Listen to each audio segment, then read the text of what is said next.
Hi, I'm Siobhan and this is Siobhan Speaks, my channel about child sexual abuse and life afterwards. Today I'm shedding light on 3 common misconceptions so that you can have a more accurate idea about who abuses children, who the victims are and how they can be helped. The first myth is that children are mostly abused by strangers.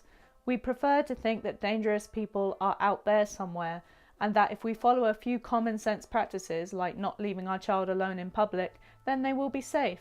It's still relatively unthinkable to imagine that children can be abused within respectable families or communities. However, the most recent prevalence studies show that over 90% of sexual abuse is committed by someone the child already knows, and most of this occurs within families. The sheer scale of the problem is much higher than people realise, which is why I'm no longer surprised whenever people reach out to me after watching my videos or hearing me speak to tell me that it happened to them too.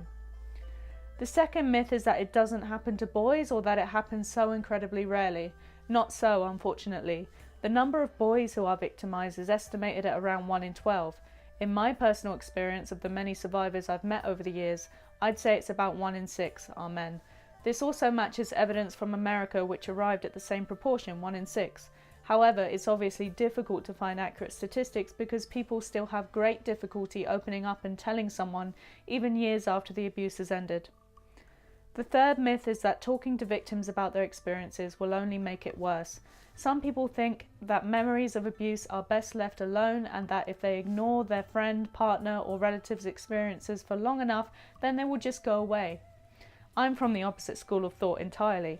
I needed to talk about my experience in order to understand that it wasn't my fault, and although I've become much happier and healthier as time has gone on, I still, even now, need to hear it again sometimes. A child may have been keeping the abuse a secret for a long time before finally disclosing, so don't make them go back to feeling like they have to keep it a secret again. All that does is perpetuate the feeling that they did something wrong. Instead, please be willing to listen and reassure them whenever they need to tell you something, even if to you it seems like an unimportant detail. In my experience, recovery involves an ongoing cycle of processing and then retelling and then processing and retelling until hopefully, eventually, my poor mind can rest on the point that it wasn't my fault, I didn't deserve it, and it doesn't make me inferior as a person or as a woman. Thanks for watching until the end. Someone told me that it was a bit strange to talk about liking my content given the seriousness of what I talk about. So if you found this video useful or helpful in any way at all, please give it a thumbs up and subscribe, and I will see you next time.